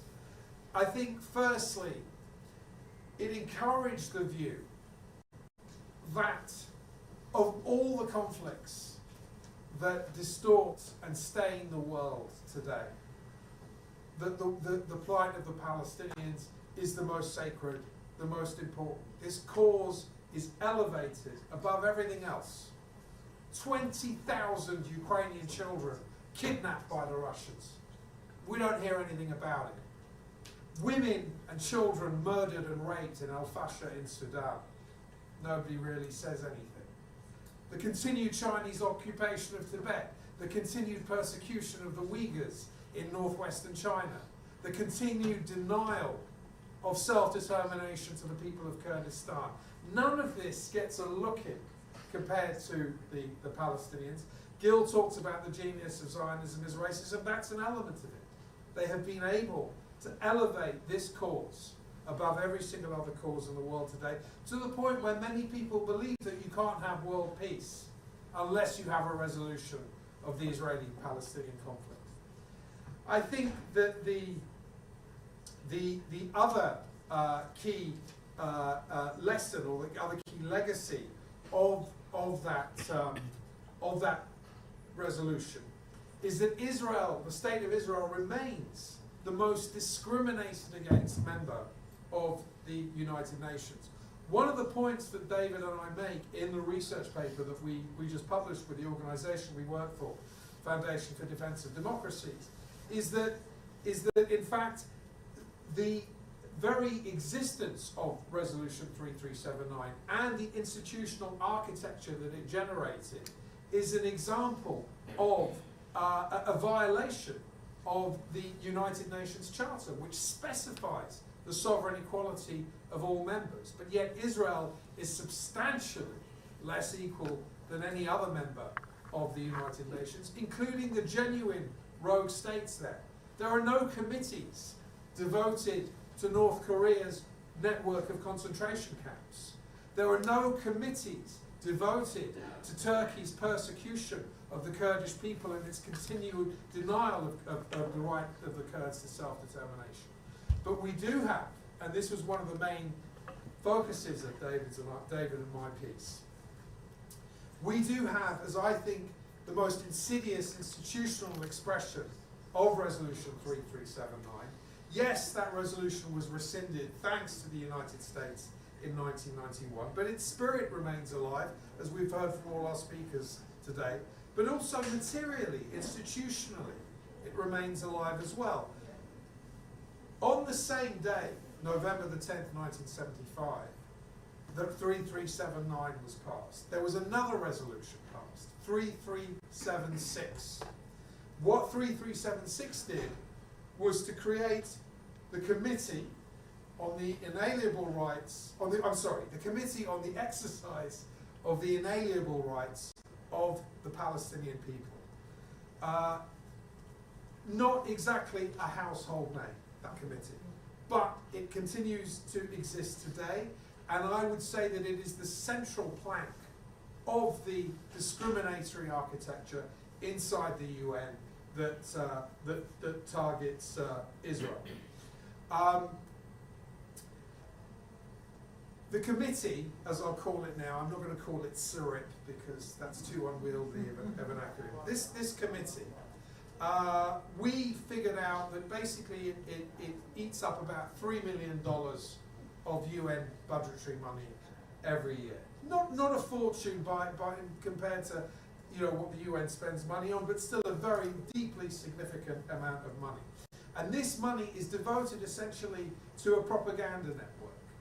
The committee feeds a number of extremist NGOs that come to New York every year, that have seminars in Latin America, in Europe, in Africa, in Asia, entirely dedicated to how they can spread the Palestinian propaganda on those continents. This is not, by the way, a committee that seeks to a fair resolution of the Israeli-Palestinian conflict. It seeks to basically amplify the most extreme Palestinian claims. And the clue, in my view, is in the title, the word inalienable.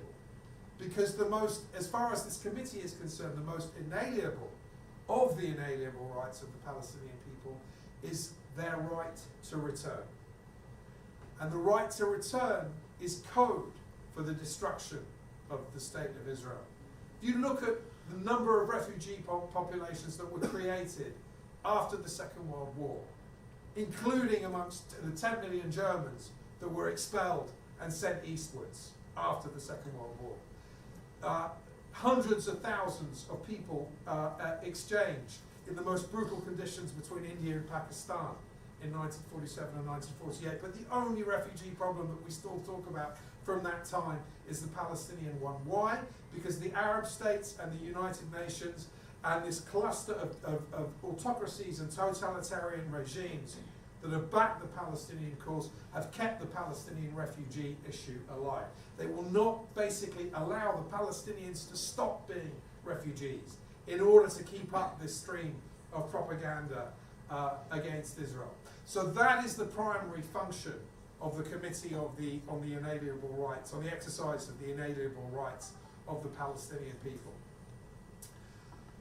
We are arguing in our paper, but it's a message I'm happy to bring here today, that this committee needs to be abolished. It needs to be eliminated as part of this discriminatory architecture. Many of you will know that it goes beyond the committee. There is at the Human Rights Commission a dedicated agenda item once a year, item 7. They will sit and talk about how awful Israel is, what appalling crimes, war crimes, genocide Israel commits. This is a dedicated annual discussion at the Commission on Human Rights. We have a dedicated special rapporteur for the Palestinian people, an independent rapporteur. I haven't seen one for the Kurds or for the people of Western Sahara or for the people of Tibet, but the Palestinians have their own special rapporteur. This one, as we've heard from other speakers, is really awful. But is she more awful than any of her predecessors? Richard Falk, Michael Link, they all came before Francesca Albanese, and I don't think Francesca Albanese is any worse or any better than her predecessors. They have all been pushing these toxic themes about Israel. What's different with Albanese, of course, is that her tenure in this post happens to have coincided with the aftermath of the October the 7th pogrom. So she has enjoyed a much more elevated and amplified profile than anybody else. But go back and look at what Richard Falk used to say. Go back and look at what Michael Link used to say, and you'll see that there is a lot of consistency there with what Francesca Albanese says now, right? You also have another rapporteur, another independent rapporteur whose ostensible role is to safeguard the rights of women, and to particularly safeguard the rights of women from sexual violence. But what is Reem Al-Salam doing? What has her main contribution been over the last year? To deny the rapes and the depraved sexual violence that Hamas terrorists unleashed on Israeli women on October the 7th. That has been Reem Al-Salam's main contribution. And so the UN has fostered a culture of denialism amongst its bureaucrats that I can only really compare with the Holocaust denial that we encountered back in the 70s and 80s. This is the anti-Zionist equivalent of the Institute for Historical Review. It's the anti-Zionist equivalent of David Irving, the historian who very famously denies that the truth and the veracity of the Nazi Holocaust. And all of this gets bolstered by other elements of the United Nations. Agencies like the World Health Organization and the World Food Programme, boosting false claims of genocide, boosting claims that Gaza was deliberately subjected to a famine by the Israeli authorities. Now, obviously everybody in this room, we're all civilized people. The war in Gaza has been terrible. We all feel for the civilians there. But there's a difference between that human identification, not wanting people to suffer wherever they are, and this factory of lies that has gone into overdrive over the last 2 years. So I want to conclude with a particular appeal. I think that we have to start our fight somewhere. I would like to see, and I think we have the best chance with this current administration, a concerted effort by US diplomacy to finally bring this institutional discrimination against Israel to an end, starting with the dismantling of the Committee of the Exercise of the Inalienable Rights of the Palestinian people. There are two ways, very briefly, that I think this can be done. One is we can lean on countries that are currently members of the committee to resign. There's a good precedent for that. Over the last 25 years, 3 members of the committee have all resigned. All former communist countries. Hungary, Romania, and of course the other country in the world that is currently facing a war to eliminate its national sovereignty and its national identity, Ukraine. Ukraine resigned from the committee in 2020. There are other countries that are still on the committee, and you ask, why are they there? Cyprus, which has a fantastic bilateral relationship with Israel, which is engaged in natural gas exploration in the Mediterranean with Israel. Why compromise that relationship by remaining on this committee? Bulgaria, equally an observer member, former communist country, very friendly towards Israel, very proud of its Jewish legacy, but yet again, Bulgaria is on this committee. So resign, guys, resign. Leave this committee, pull away from it. Leave it, in a sense, to the world's worst offenders. So that's pathway number 1. Pathway number 2, which is not necessarily incompatible, is the United States, as the biggest donor to the United Nations, can hold up budgetary negotiations in the 5th Committee for as long as this committee exists. I think that would be 50 years after the passage of Zionism is racism, the dismantling of the committee and all these other vectors of discrimination would be a marvelous and achievable goal. I very much hope that the committee will have been dismantled before Herzog Park in Dublin is renamed, I don't know, Yahya Sinwar Park, whatever they're going to go for. Frankly, the level of discourse in Ireland, nothing would really surprise me. Okay, so thank you very much everybody for your attention. I know we've been here for a long time, so I'm going to stop now and hand this back to my good friend Guy.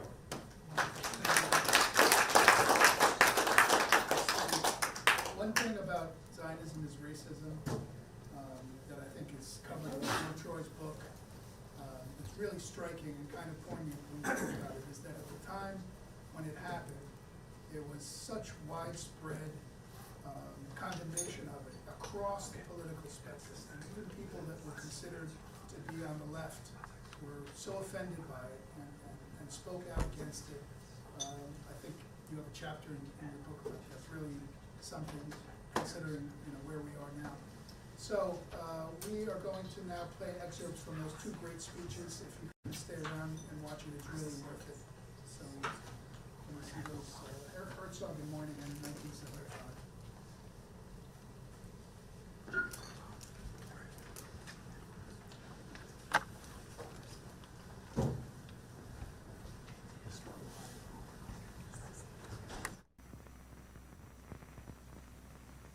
Cela ne semble pas être le cas.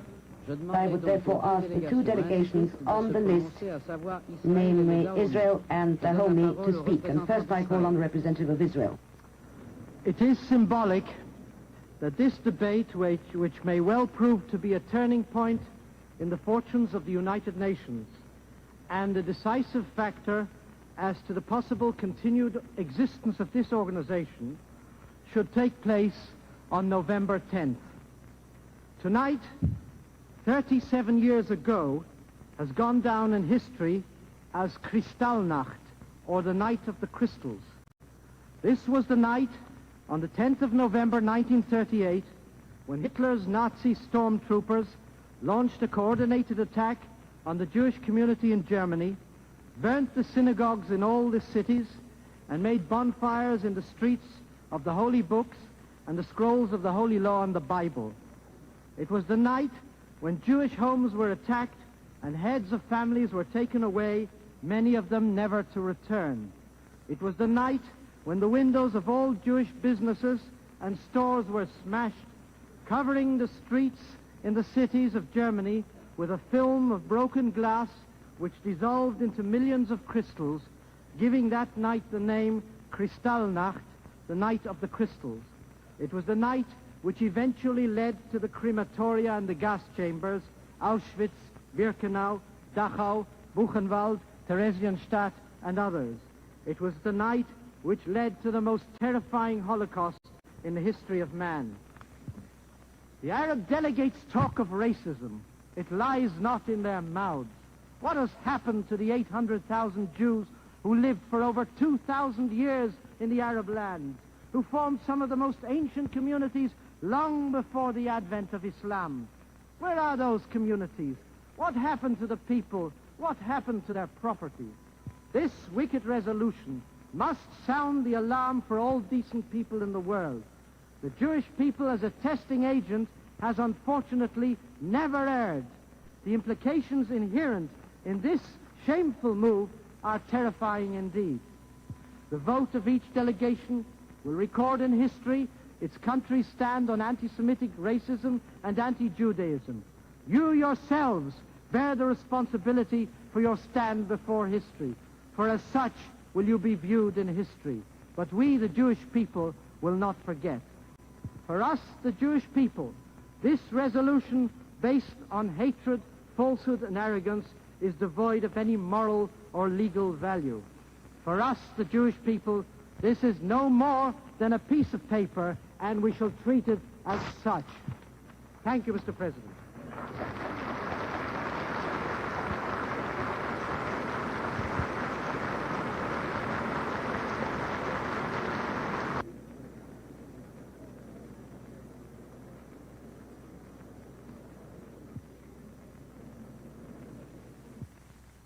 The United States rises to declare before the General Assembly of the United Nations and before the world that it does not acknowledge, it will not abide by, it will never acquiesce in this infamous act.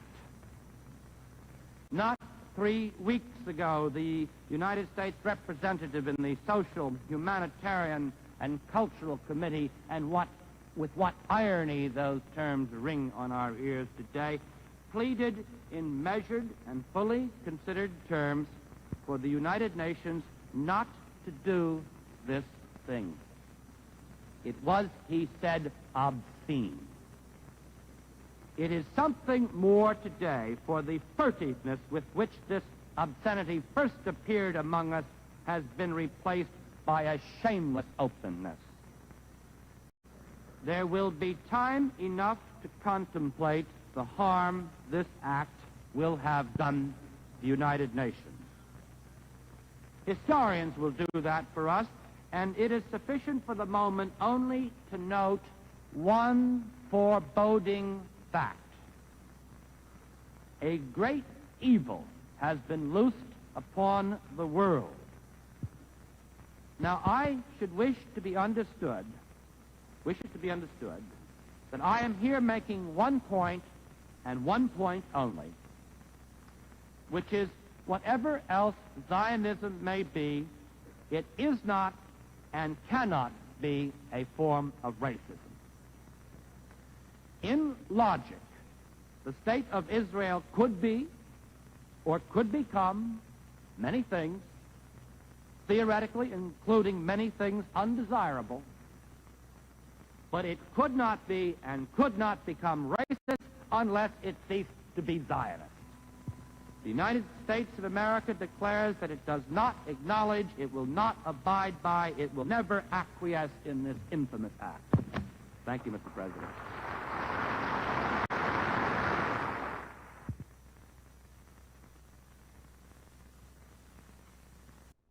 I'd like to ask Dan to come up and have the last word. And before he comes up, I'd like to thank Annette, our great friends and partners, and Elad especially, and Sarah. I just can't say enough how much I appreciate everything that we do. And it's been great being able to host this incredible event. I think it's really important to remember November 10th, 1975. And with that, I'll turn it over to Dan.